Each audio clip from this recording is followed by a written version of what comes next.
Morning, folks. Welcome to Breakfast with Loui.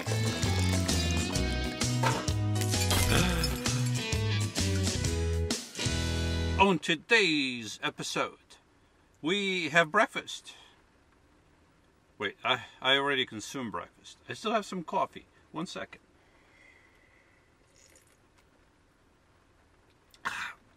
It's not hot anymore. Yeah, so the breakfast has been consumed, but we still call it Breakfast with Loui because if I don't have a new recipe, folks, if I'm not cooking something different, then there's no point in showing it because I've already shown it. Besides, we are all here for the talk.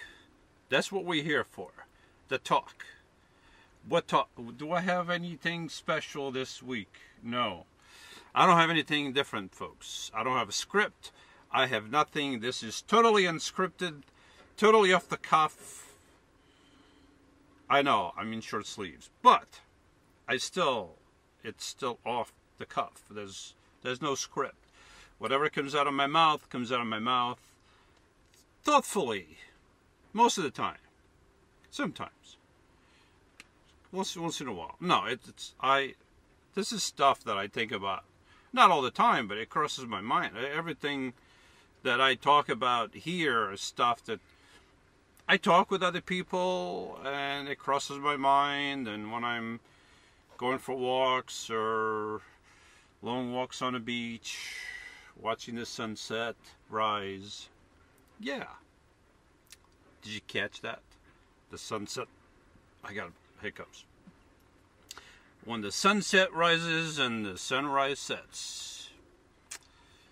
That's a story for another day, folks. Today we're going to maybe continue on with our theme. And the basic theme of this conversation is... What is that? I got a bug on my foot. Is, to lose subscribers. That's not really, but... a lot of people, every time I open my mouth and I talk, a lot of people are like, oh, I didn't know you were talking this stuff. I'm subscribing. I don't care. You didn't know? Well, you probably haven't been watching long because once in a while I talk about stuff that interests me. Current stuff from the past, all kinds of things interest me. It's not just... I know you came here primarily because I live in a van and I travel around and I make videos about that. When I say I make videos, Spellberger over here makes videos about that. See, I'm giving you all the credit. He makes the videos about me. He documents everything. Almost everything. So,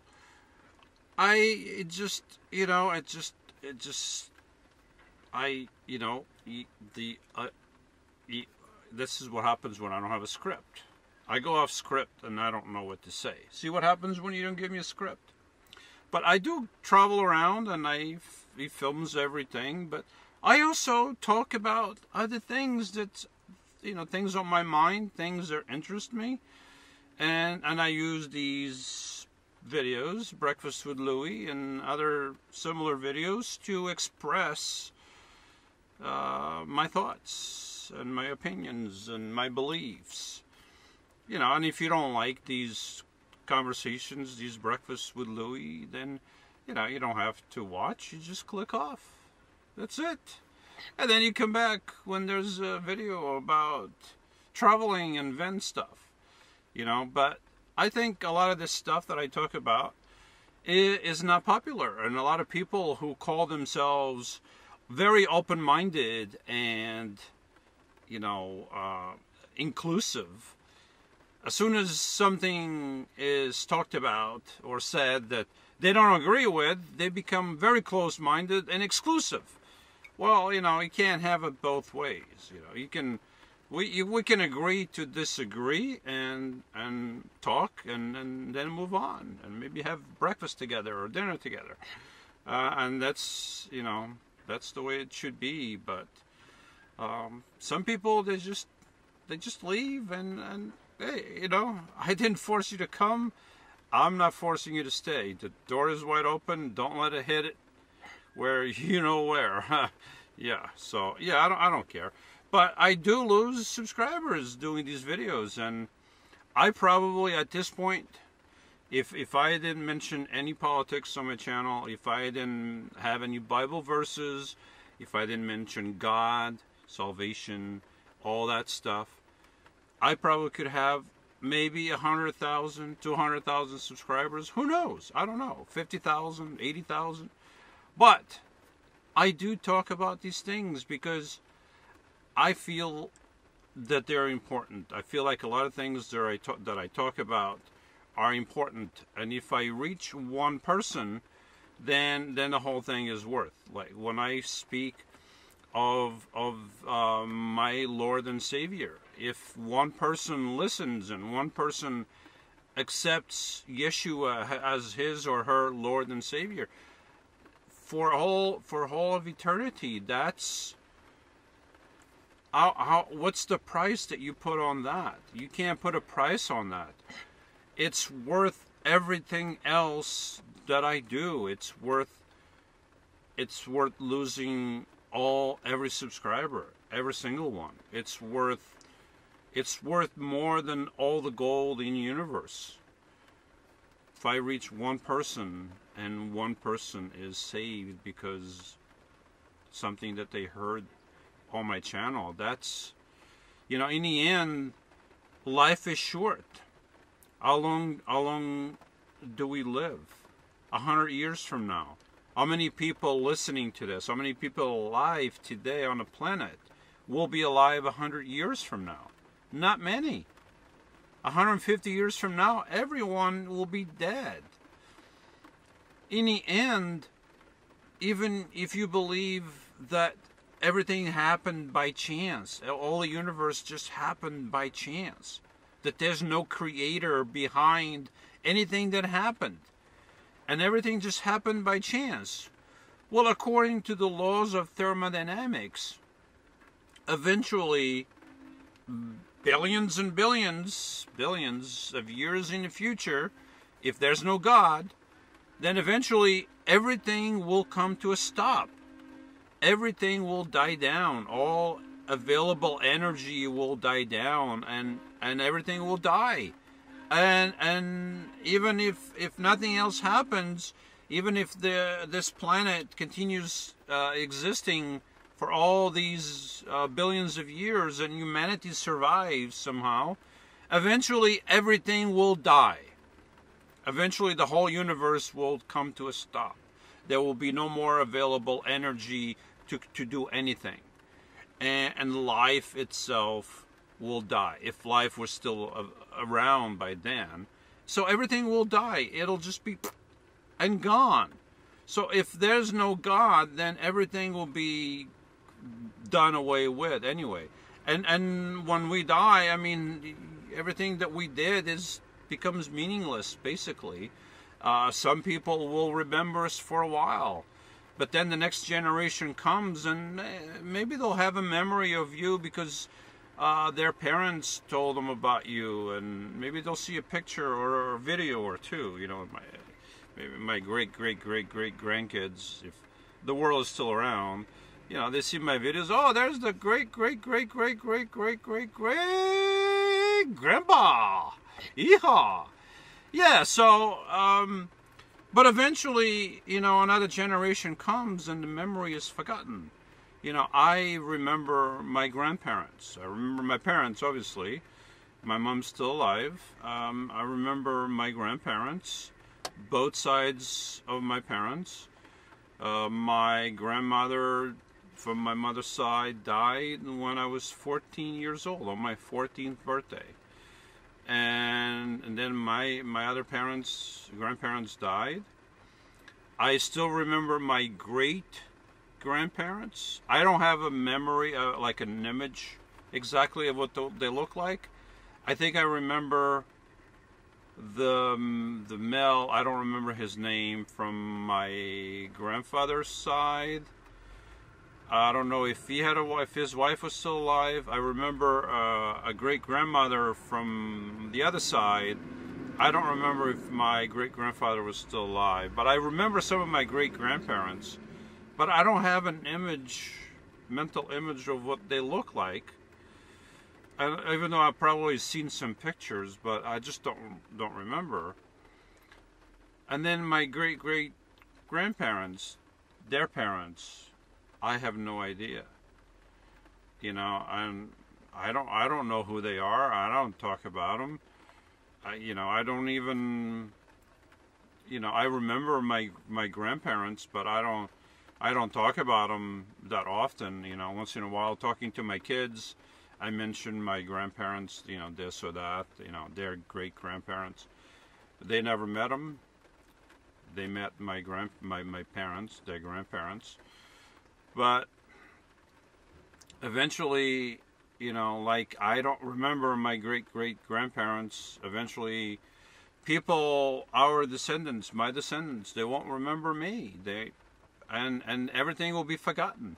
Everything we did, unless you did something historical, and then you're going to be, in history books. You're going to be remembered for a long time, for the good or for bad, depending how good or bad you were. So, but that's about it. Only a few people are remembered like that. If you consider the population of the whole planet over the millennia, it's amazing. Only a few people are remembered like that. The majority of the people that ever lived, they're forgotten. I mean, God knows who they are, because I believe that God created all of us. I believe that God created the heavens and the earth for us specifically. He created the planet for us. He created everything in it for us. We are to take care of it. The planet doesn't have a mind of its own. The planet was not created or came into existence for the animals. Even if you take it from an evolutionist perspective, and what a lot of people like the greenies, like atheists, like Darwinists. A lot of people think that we are a disease on this planet. We are killing everything. We are this and we are that. We can't do anything because we should be exterminated. Or most of us, population control. We should be exterminated. Most of us, because we are killing the planet. Well, even from an evolutionist point of view, even from a Darwinist, evolutionist, whatever you want to think about, even from that perspective, if we evolved on this planet just like all the other animals, then we have as much right to this planet and to the resources of this planet as all the animals, the other animals have. The only difference is we have a brain, we are smart, and we can utilize raw materials to our advantage. We can get clay, we can mold clay into this shape, fire it up, and bake it, and it becomes hard as a stone, and we can put a handle on it, and then we can use it to drink hot coffee from it. Animals can't do that. Some animals use some tools, but they don't go beyond that, and they haven't gone beyond that, and they will not go beyond that, because they were created to be like that. Some are very smart. Some have very human characteristics, like the great apes. But they're not human. We are human. We are unique. We are created in God's image, and therefore we are unique. And God created the whole planet for us. And He created the whole universe for us. So we are unique in that perspective. And without God, we are nothing. But some people, they want to tell you different. But that's what I believe, and I think it takes a lot more faith to believe that everything came into existence from nothing, and that we happened by chance. Chance, time, and mutation. Survival of the fittest. And that's how we are here. A lot of people believe that. A lot of smart people believe that. And it's so sad that so many smart people believe that. Either they believe that with all their heart, or they believe that with all their wallets. Because a lot of professors and academics, they have to toe the line. They have to expude these beliefs, because if the moment they start questioning, then they don't get grants to do their research, and so the money dries up, and like, oh, I want the money, so they keep spewing the same thing over and over again. So I think it takes a lot more faith to believe that everything happened by chance than believing that God created everything that we see. If we just go by the human DNA alone, human DNA will fill a whole encyclopedia full. And the code of 3 letters will be all in sequence, filling page after page after page, thousands of pages. And if you take some of those pages and you jumble them around, you don't get a human. The human happens when every single sequence, 3-letter code, sequence, page after page, after page after page, book after book after book, all in sequence. If it's not in sequence, there's no human. You remove some of the codes, there's no human. You jumble them around, there's no human. And you believe that all of that happened by chance. You have a lot of faith, my friend. I don't have that much faith. I believe that there's an intelligent creator who created all that. Do you believe, if you are listening to this and you are an atheist or a Darwinist, and you think all this happened by chance? Tell me, you got a computer? I have a computer. You think the program on that computer, you got the hardware. The hardware is a computer. You got the software inside. You think that software to run this computer happened by chance? Could the software to run this computer happen by chance? You are an intelligent person. If you start dissecting that software, I'm sure you come to realize that it couldn't have happened by chance. It had to happen intelligently. Right? We created that software to run the computer. Well, our DNA code is exponentially more complex than the software on this computer. Beyond measure more complex. So you believe that this couldn't have happened by chance.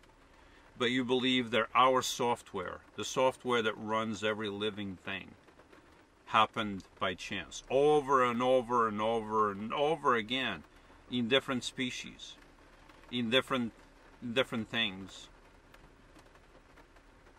So you have a lot of faith. You have much more faith than I do, because I don't have that much faith. I have faith that God created everything we see, and everything we see was created for His purposes, and for us, the planet, the whole universe. For us, humans. He didn't create those things for the angels. He created them for us. We are to have domain over this planet. We are to take care of this planet. Not to mistreat the planet. Not that the planet has any feelings. We shouldn't mistreat animals. I mean, it's just... I remember when I was a kid, when I was in school, primary school. One time we were in school and somebody came and said, "Oh, there's a whole bunch of dogs down there in some building. We can go there and get them." So a whole bunch of us went down there, and there were puppies, and everybody was trying to pick a dog, and I heard some yelping, and I looked under some wood, and there was this little fur of yellow dog, yellow dog, male.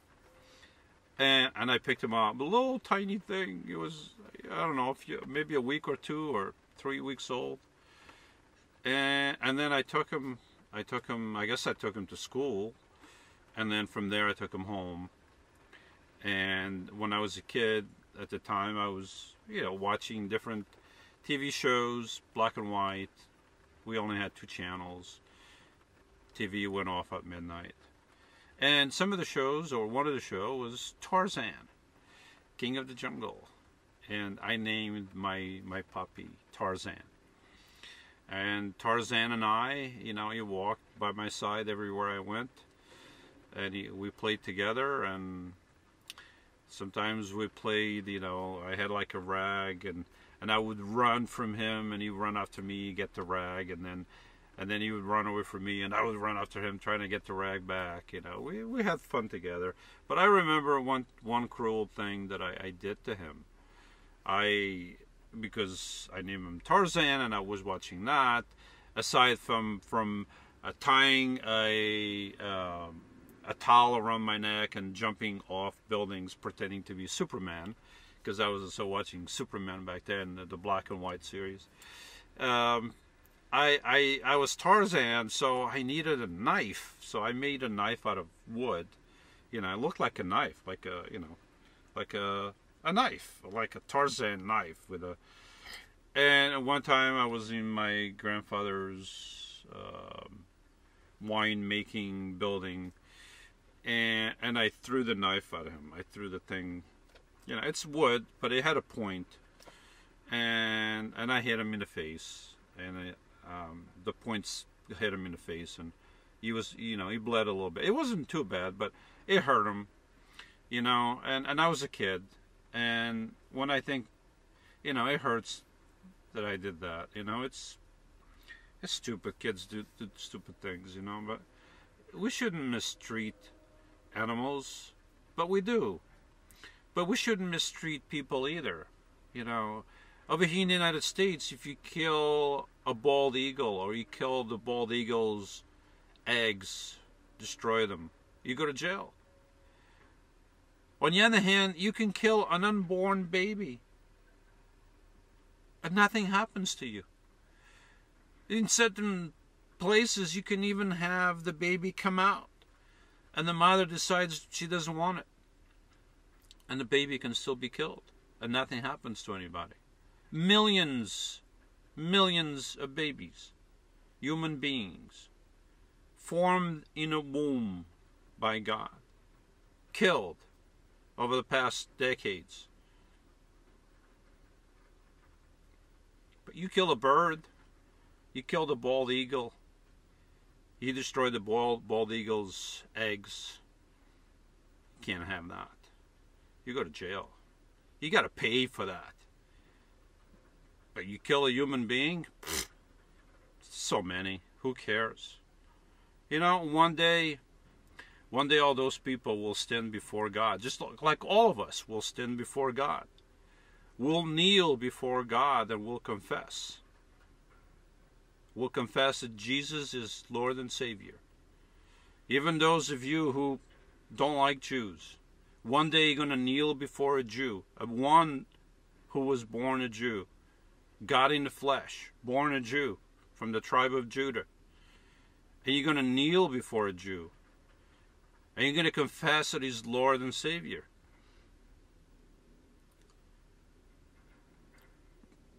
And all the judges on this land that have said it's okay to terminate the thing in your belly. It's not a human being. Every single one will have to answer for their deeds, just like all of us will have to. One day, 150 years from now, you're not going to be around. None of us will. Life is very short. Yesterday I felt just like yesterday. I feel like I was a kid. And today, a little bit longer, and we'll all be gone. Eternity is very long. This life is short. Eternity is very long. So think about what you want to do in eternity. Where do you want to be in eternity? The Bible gives you an option. The God of Abraham, Isaac, and Jacob offers you salvation. It's yours to take. You don't have to accept. God doesn't force himself on anyone. Otherwise, you would have created robots. You would have created us with no mind of our own, no option to choose. But he allows us to choose. From the beginning, he has allowed us to choose. Some choose to go his way, like Abraham. Abraham chose to go his way, like Noah. Noah chose to go his way. Even when the whole world was filthy and disgusting and needed to be exterminated, Noah chose to go God's way. Abraham chose to be God's servant. Many people have chosen. I hope to be a chosen one. I hope you be a chosen one also.